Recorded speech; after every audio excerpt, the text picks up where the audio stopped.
സാധാരണ അധ്യാപകർ, 2 നല്ല അധ്യാപകർ. ഒന്നാമത് സാധാരണ അധ്യാപകർ, 2 നല്ല അധ്യാപകർ, 3 ഉയർന്ന അധ്യാപകർ.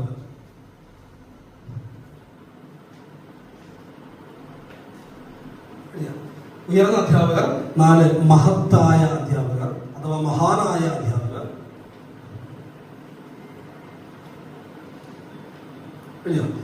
ലാസ്റ്റ് വൺ അധ്യാപക തൊഴിലാളി. 5 കാറ്റഗറി. യഥാർത്ഥത്തിൽ ഇത് 4 കാറ്റഗറി ഉണ്ടായിരുന്നുള്ളൂ. ഇപ്പോഴത്തെ കാലഘട്ടത്തിനനുസരിച്ച് ഞാനൊന്ന് കൂട്ടിച്ചേർത്താണ്. ഏത്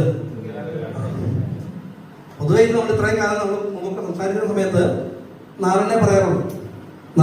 സാധാരണ അധ്യാപകർ, നല്ല അധ്യാപകർ, ഉയർന്ന അധ്യാപകർ, മഹാനായ അധ്യാപകർ, ഇത്രയേ ഉള്ളൂ. പക്ഷെ എനിക്ക് തോന്നുന്നു ഇപ്പൊ കുറച്ചുകൂടെ ബെറ്റർ ഏതും കൂടിയാണ് അധ്യാപക തൊഴിലാളി കൂട്ടിച്ചേർക്കണം തോന്നിയോണ്ടാണ് അത് എന്റെ കോൺട്രിബ്യൂഷൻ ആയിട്ട് വെച്ചതാണ്. ശരി, അപ്പൊ ഇതിന് നമുക്കൊരു ഒരു ക്യാപ്ഷൻ എഴുതുള്ളൂ.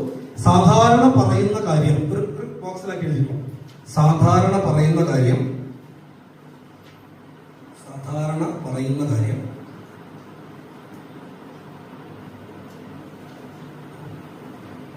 നല്ല വിശദീകരണത്തോടെ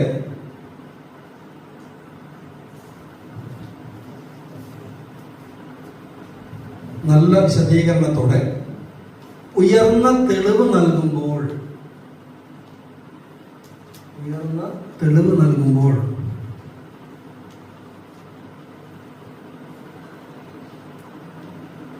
മഹത്തായ പ്രചോദനമേകുന്ന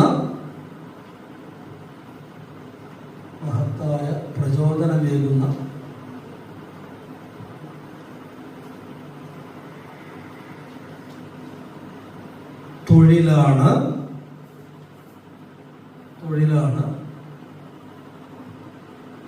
5 തരം അധ്യാപനം.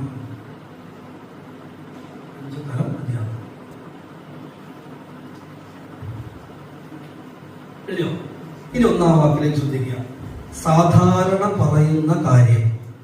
അതായത് നമ്മൾ 5 തരം അധ്യാപകരെ കുറിച്ച് പറഞ്ഞല്ലോ. അതിൽ സാധാരണ അധ്യാപകരുടെ പണി എന്താ?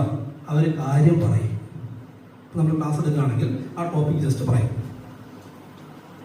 മനസ്സിലായോ? ഇന്നതാണ് നമ്മൾ എടുക്കാൻ പോകുന്ന വിഷയം, ഇന്നതാണ്, അത് കഴിഞ്ഞു.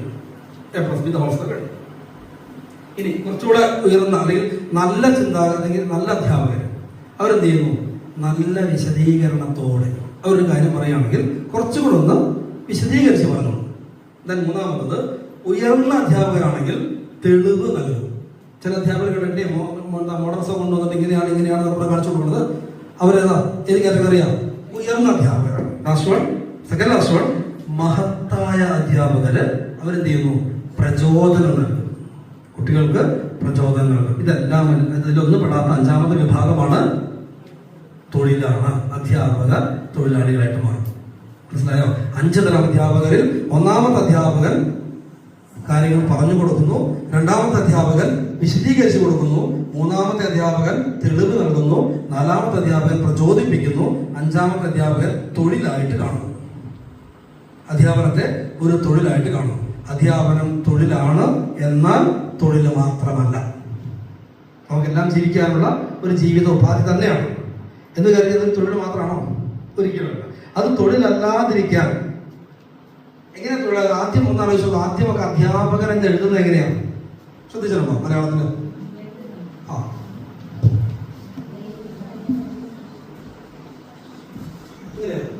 അല്ലേ? ഇപ്പോഴോ? എഴുതി ഇത്രയോ ആണോ? അതിനെന്താ പോയത്? ദയനതാ പോയി, ധനത്തിന് താ പോയി. ആണോ അല്ലയോ? ഈ ദാ എന്തിനതാ? ദയയുടെ ദായായിരുന്നു. ആ ദാ പോയി ഏത് ദാ വന്നു? ധനത്തിന്റെ ദാ വന്നു. അപ്പോഴാണ് നമ്മൾ എന്തായി മാറിയത്? അധ്യാപക തൊഴിലാളികളായത്. ശരിയല്ലേ? നമുക്ക് ഏത് അധ്യാപകനാവണം? ദയയുള്ള, ഇനി എഴുതിയില്ലെങ്കിലും ദയയുള്ള അധ്യാപകനാവണം. അപ്പോഴാണ് നമ്മൾ നേരത്തെ പറഞ്ഞ പ്രചോദിപ്പിക്കുന്ന അധ്യാപകനായിട്ട് മാറുള്ളൂ. 4P എന്ന് പറയുന്നത് കുട്ടികൾക്ക് കൊടുക്കേണ്ടതാണ്. പറയുന്നത് മറ്റ് തെറ്റുണ്ട്, ശ്രദ്ധിക്കുക. 3H ഇൻഡിവിജ്വൽ, അവനവന് വേണ്ടത്. 4P എന്ന് പറയുന്നത് കുട്ടികൾക്ക് കൊടുക്കേണ്ടത്. 3H നമ്മുടെ ഉണ്ടാവണം, 4P കുട്ടികൾക്ക് കൊടുക്കണം. ഇനി 3H എന്തൊക്കെയാണ്? ഞാൻ പറഞ്ഞു, ഹെഡ്, ഹാൻഡ്. ഹെഡ് എന്തിനാ? നമുക്ക് ഈ തലയിലാണ് നമ്മളൊക്കെ ഭാഷയിൽ അറിവിൽ തലച്ചോറുള്ളത് അല്ലേ? ആണല്ലേ? ഈ തലച്ചോറിൽ കുട്ടിയെ ഉൾക്കൊള്ളാനുള്ള കഴിവ് നമുക്കുണ്ടാവണം. അതായത് ഒരു കുട്ടിയാണെങ്കിലും 10 കുട്ടിയാണെങ്കിലും 50 കുട്ടിയാണെങ്കിലും 50 സ്വഭാവമാണെന്ന് ആദ്യം നമ്മൾ ഉറപ്പിക്കുക. 50 കുടുംബത്തിൽ നിന്ന് 50 സംസ്കാരത്തിൽ നിന്ന് 50 സംസ്കാരത്തിലൂടെ ജനിച്ചു വന്ന കുട്ടികളാണ് അല്ലേ? ഇവരെ എല്ലാം നമ്മൾ ഒറ്റ കുടക്കീഴിലേക്ക് കൊണ്ടുവരാൻ വേണ്ടി തയ്യാറാണ്. ആണോ അല്ലയോ? നാലോചിച്ച് നോക്കുക. നമ്മുടെ മുമ്പിൽ 50 കുട്ടികളുണ്ട് കരുതാം. ഈ 50 കുട്ടികളുടെ സംസ്കാരം 50 ആയിരിക്കില്ലേ? അവരുടെ പാരൻസിന്റെ സ്വഭാവം 50 ആയിരിക്കില്ലേ? അവരുടെ കൾച്ചർ 50 ആയിരിക്കില്ലേ? അവരുടെ ജീനുകളുടെ സ്വഭാവ സവിശേഷത 50 ആയിരിക്കില്ലേ? ഈ 50നെ കൂടെ നമ്മൾ എന്താ ചെയ്യാൻ പോകുന്നത്? ഞാൻ എന്ന ഒന്നിലേക്ക് കൊണ്ടുവരിക. എന്റെ സംസ്കാരത്തിലേക്കല്ല ഞാൻ അവരെ കൊണ്ടുവരുന്നത്, അല്ലെങ്കിൽ എന്റെ ചിന്താഗതിക്ക് അനുസരിച്ചല്ല ഞാൻ മാറ്റാൻ ശ്രമിക്കുന്നത്. ആണോ അല്ലയോ? അപ്പോ അതിനെ ഉൾക്കൊള്ളാൻ പാകത്തിന് ഈ 50 പേരിലും 50 സ്വഭാവമുണ്ട് എന്ന് മനസ്സിലാക്കിയിട്ട് നമ്മുടെ സ്വഭാവത്തിലേക്ക് അല്ലെങ്കിൽ നമ്മുടെ ചിന്താഗതിയിലേക്ക് അവരെ അടുപ്പിക്കുന്നതിന് വേണ്ടിയിട്ട് തയ്യാറാവാൻ വേണ്ടിയിട്ടുള്ള ബുദ്ധി ഇവിടെ ഉണ്ടാവണം, നമ്മുടെ തലയിൽ ഉണ്ടാവണം. അതിനുള്ള ഒരു എന്താണ് ഉൾക്കൊള്ളാനുള്ള കഴിവ് നമ്മുടെ തലയ്ക്കുണ്ടാവണം. ഒരു കുട്ടി വന്നു, ആ കുട്ടി വന്നിട്ട് രാവിലെ തന്നെ വന്നിട്ട് എന്താണ് കുറച്ച് വൈകിയാണ് വരാമെന്ന് കരുതിക്കൊള്ളു. ആ കുട്ടി വൈകുന്നുണ്ടെങ്കിൽ ഒരുപക്ഷെ ആ കുട്ടിയുടെ സംസ്കാരം അനുസരിച്ച് എന്തെങ്കിലും കച്ചറ കഴിച്ചു വരുന്നതായിരിക്കും. ഒന്നാമത്തെ ദിവസം നമുക്ക് അതിനെ തിരുത്താൻ പറ്റില്ല. ആ കുട്ടിയുടെ സ്വഭാവത്തിൽ നമ്മൾ ആദ്യം മനസ്സിലാക്കണം, ഉൾക്കൊള്ളണം. പതുക്കെ പതുക്കെ പതുക്കെ അതിനെ മാറ്റിക്കൊണ്ടുവരാൻ ശ്രമിക്കണം. അങ്ങനെ പതുക്കെ പതുക്കെ മാറ്റിക്കൊണ്ടുവരാൻ ശ്രമിക്കണമെങ്കിൽ ആദ്യം എന്ത് വേണം? അതിനെ ഉൾക്കൊള്ളാൻ നമ്മൾക്ക് മനസ്സ് വേണ്ടേ? ഉൾക്കൊള്ളാൻ ചിന്താഗതി വേണ്ടേ? അതിനാണ് ഒന്നാമത്തെ എച്ചായിട്ട് സൂചിപ്പിക്കുന്നത്. മനസ്സിലായോ? രണ്ടാമത് ഹാൻഡ് എന്ന് പറയുന്നത് എല്ലാ കുട്ടികളെയും നമ്മുടെ ഹൃദയത്തിൽ അവർക്ക് സ്ഥാനം കൊടുക്കാൻ നമുക്ക് പറ്റണം. ഒരു കുട്ടിയെ നമുക്ക് തള്ളിക്കളയാനില്ല. കാരണം ഒട്ടനവധി പ്രതീക്ഷകളോടുകൂടി ജീവിതത്തിന്റെ വലിയൊരു ലക്ഷ്യം പൂർത്തീകരിക്കുന്നതിന് വേണ്ടിയാണ് ഓരോ കുഞ്ഞുങ്ങളും സ്കൂളിൽ എത്തുന്നത്, അല്ലെങ്കിൽ നമ്മുടെ മുമ്പിൽ എത്തുന്നത്. ശരിയല്ലേ? നിങ്ങൾ ആലോചിച്ച് നോക്കൂ, ഒരു കുട്ടിയുടെ ജീവിതത്തിൽ നമ്മുടെ അധ്യാപകരായിട്ട് നിൽക്കുമ്പോൾ ആ കുട്ടി മാത്രമല്ല 2 തലമുറയ്ക്ക് വേണ്ടിയിട്ട് കൂടിയാണ് നമ്മൾ വിദ്യ പറഞ്ഞു കൊടുക്കുന്നത്. ശരിയല്ലോ? എന്ന് ആലോചിച്ച് നോക്കൂ.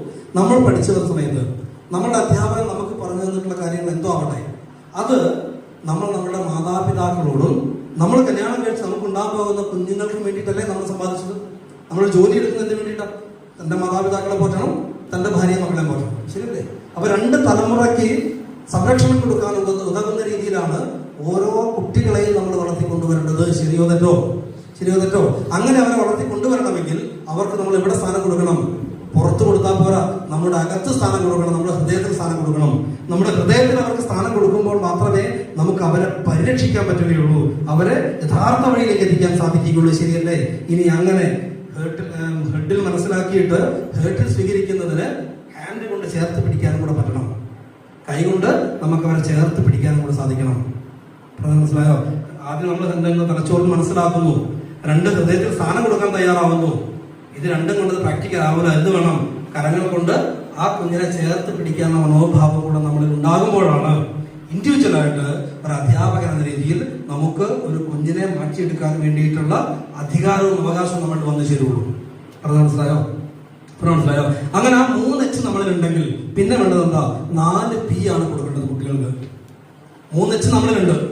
ആ കുട്ടിയെ മനസ്സിലാക്കാനുള്ള ശിരസുണ്ട്, ആ കുട്ടിക്ക് ഇരിക്കാനുള്ള സ്ഥലം ഹൃദയത്തിലുണ്ട്, കുട്ടിയെ ചേർത്ത് പിടിക്കാനുള്ള കരങ്ങൾ, ശക്തി പകരാനുള്ള കരങ്ങൾ നമുക്കുണ്ട്. ചേർത്ത് പിടിക്കാൻ വെച്ചിട്ട് നാളെ പോയിട്ട് ആരെങ്കിലും ചേർത്ത് പിടിച്ച് എന്റെ പുറകെ വരരുത്. സ്വാമി പറഞ്ഞല്ലോ ചേർത്ത് പിടിക്കുമെന്ന് പറയരുത്. കരങ്ങൾക്ക് ശക്തി പകരുക എന്നുള്ളതാണ് ഉദ്ദേശിക്കുന്നത്. അവർക്ക് ശക്തി കൊടുക്കാൻ നമുക്ക് പറ്റണം എന്നുള്ളതാണ് ഉദ്ദേശിക്കുന്നത്. ഇനി അങ്ങനെ ചേർത്ത് പിടിക്കുമ്പോൾ ആ കുട്ടികൾക്ക് നമ്മൾ കൊടുക്കേണ്ടതാണ് 4 P. ഈ 4 P എന്ന് പറയുന്നത് plan. First one plan, second one prepare. Preparation അഭിപ്രായം തന്നെ കൊടുക്കുന്നു, പ്രിപ്പയർ ചെയ്യാം. Third one practice. Practice. Last one performance.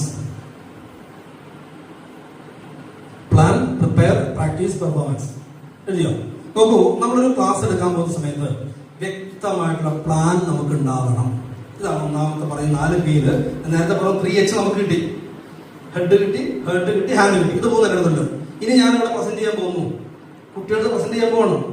കുട്ടികൾക്ക് കൊടുക്കാൻ പോകുമ്പോഴാണ് എന്ത് വേണ്ടത്? ഈ 4 P വേണ്ടത്. അതിൽ ഒന്നാമത്തത് പ്ലാൻ ആണ്.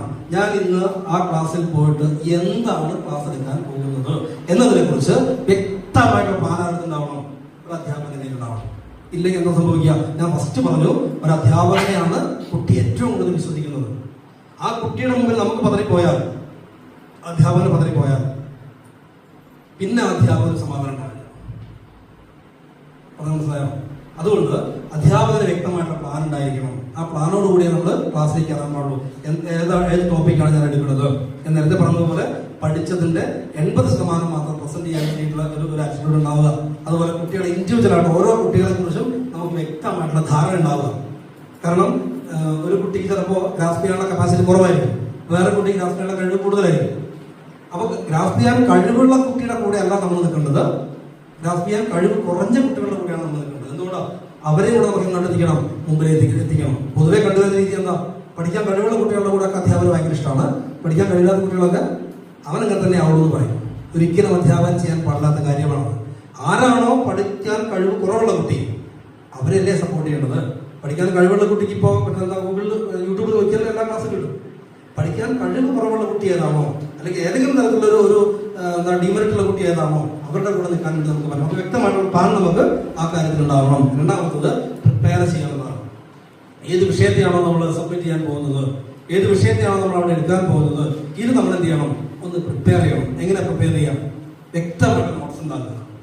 പഠിക്കാനുള്ള അല്ലെങ്കിൽ പഠിപ്പിക്കേണ്ട കാര്യം എന്തൊക്കെയാണോ അതിൽ ഏതെല്ലാം ചോദ്യങ്ങൾ അവരുടെ ഭാഗത്ത് ഉണ്ടാവാൻ സാധ്യതയുണ്ട്, അതെങ്ങനെ കണ്ടുപിടിക്കാം? മറ്റൊരാളാണ് അധ്യാപകനെങ്കിൽ നമ്മളോടാണ് ഈ ക്ലാസ് എടുക്കുന്നതെങ്കിൽ നമ്മൾ എന്തൊക്കെ ചോദ്യങ്ങൾ ചോദിക്കും? ഇത് സ്വയം നമ്മളൊന്ന് ആലോചിച്ചത്. അപ്പൊ ചോദ്യങ്ങൾ കിട്ടും. അങ്ങനെയുള്ള ചോദ്യങ്ങൾക്ക് എങ്ങനെ കാര്യക്ഷമമായിട്ട് സംശയലേശമന്യെ അത് ക്ലിയർ ചെയ്ത് കൊടുക്കാൻ പറ്റും, ഇതിനെ കുറിച്ച് നമ്മൾ ആദ്യം എന്ത് ചെയ്യണം? ഒന്ന് പ്രിപ്പയർ ചെയ്യണം. അതാണ് രണ്ടാമത്തെ. മൂന്നാമത്തെ പ്രാക്ടീസ്. കഴിയുമെങ്കിൽ നമ്മൾ എന്ത് ചെയ്യണം? ഇടയ്ക്കൊക്കെ കണ്ണാടിയുടെ മുമ്പിലേക്ക് നിന്നിട്ട് ഒന്ന് ക്ലാസ് എടുത്ത് നോക്കുക. ഇത് എന്താണെന്ന് അറിയാമോ? നമുക്ക് കുറെ മാനസൻസ് ഉണ്ടാവും, ശരിയല്ലേ? ചില ആളുകൾ ഓക്കെ അല്ലേ, ഓക്കെ അല്ലേ, ക്ലിയർ ആയോ, ക്ലിയർ ആയി ഇങ്ങനെ ചോദിച്ചോണ്ടിരിക്കും. ചില ആളുകൾ ശരി ശരി ശരി എന്ന് പറഞ്ഞോണ്ടിരിക്കും. ഓരോരോ മാനസുണ്ട്. ചില ആളുകൾക്ക് ആക്ഷൻ ആയിരിക്കും. ഞാൻ നേരത്തെ പറഞ്ഞു, കുട്ടികൾ നമ്മളെ അത്രത്തോളം നിരീക്ഷിക്കും. നമ്മളുടെ മാനസത്തെ വെച്ചുകൊണ്ട് ക്ലാസ്സിൽ ചർച്ച ചെയ്യാനുള്ള അവസരത്തെ ഉണ്ടാക്കി കൊടുക്കാതെ, ടീച്ചറാവണമെങ്കിൽ നമുക്ക് എന്തെല്ലാം മെറിറ്റ് ഉണ്ട്, എന്തെല്ലാം ഡിമെറിറ്റ് ഉണ്ട് എന്ന് നമ്മൾ തന്നെ സ്വയം കണ്ടെത്തണം എന്നുള്ളതുകൊണ്ട് മനസ്സിലായോ? അതുകൊണ്ട് മാസത്തിൽ ഒരിക്കലെങ്കിലും ആഴ്ചയിൽ ഒരിക്കലെങ്കിലും വെറുതെ നമ്മൾ ക്ലാസ് എടുക്കുക. ഒരു ടോപ്പിക്ക് നമ്മൾ കണ്ണാടി മുമ്പിൽ നിന്നിട്ട് വെറുതെ ക്ലാസ് എടുക്കുക. അപ്പൊ നമുക്ക് ബോധ്യമാവും നമ്മൾ എങ്ങനെയാ കൈവയ്ക്കുന്നത്, എങ്ങനെയാ കാല് വയ്ക്കുന്നത്, എങ്ങനെയാ സംസാരിക്കുന്നത്, ഇതൊക്കെ നമുക്കൊരു ബോധ്യം ഉണ്ടാവും. ഇവിടെ ഇരിക്കുന്ന ഇത്രയും അധ്യാപകരെ ചോദിക്കട്ടെ, നിങ്ങൾ എങ്ങനെയാണ് ക്ലാസ് എടുക്കുന്നത് എന്ന് നിങ്ങൾ കണ്ടിട്ടുണ്ടോ?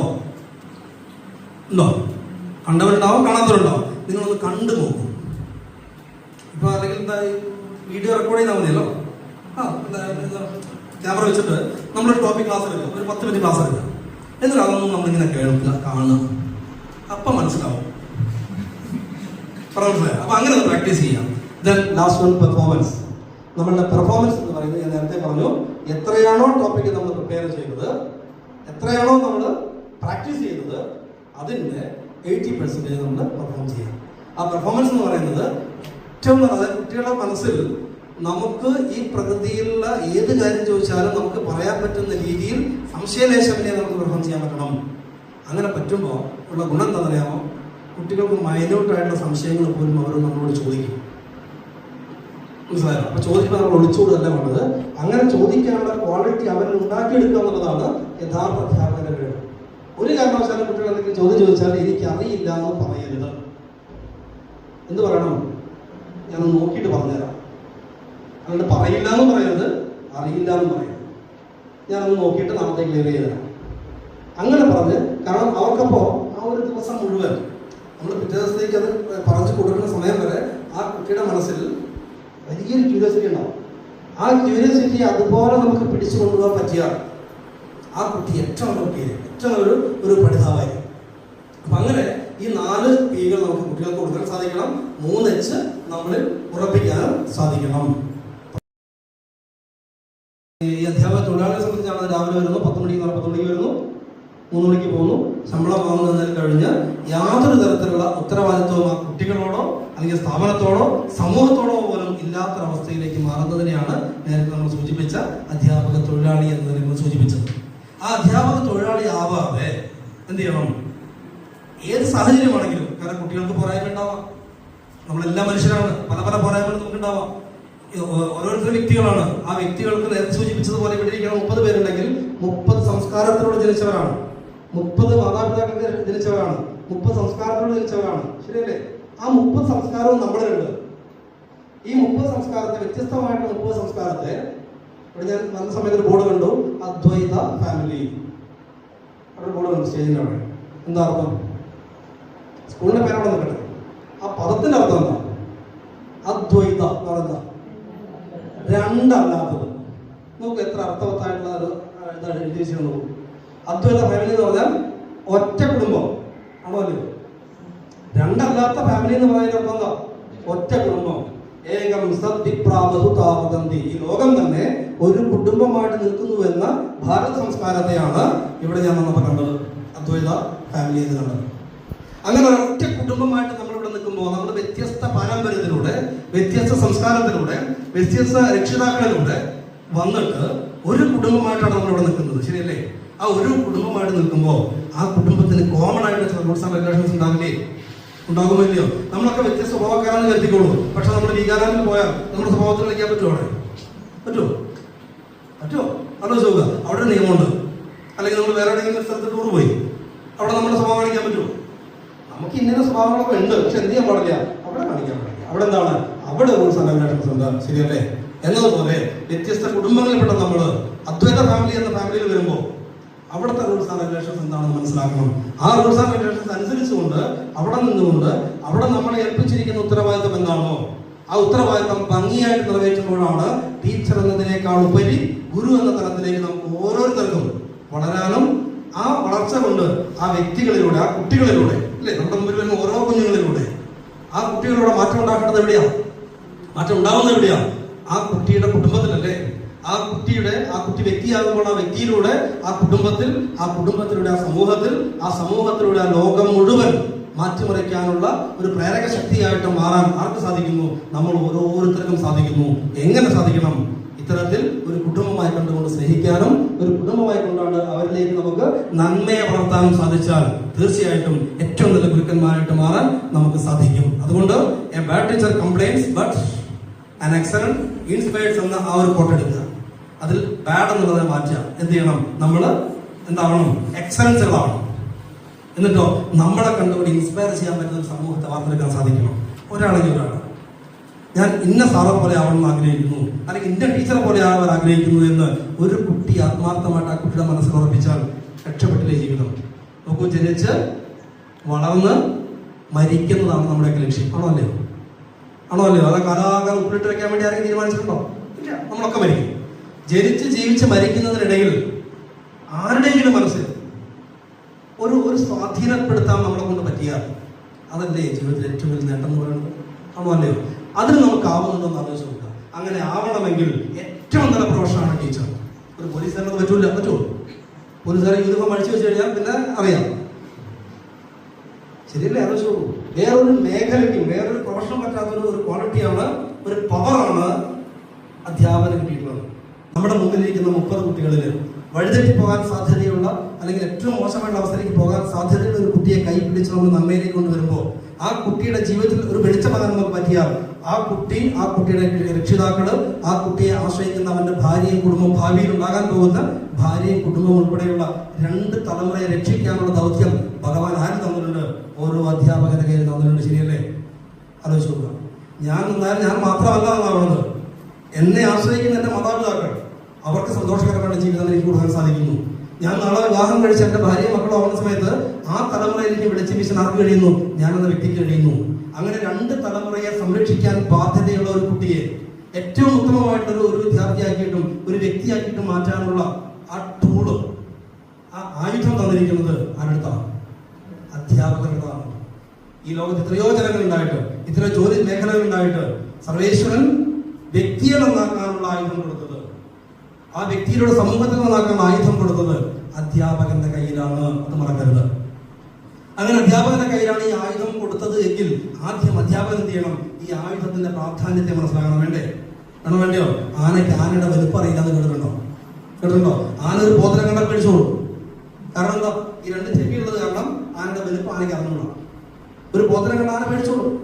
ഒരു അധ്യാപകന്റെ അവസ്ഥ അങ്ങനെയാണ്. വലുപ്പം അറിയുകയാണ്.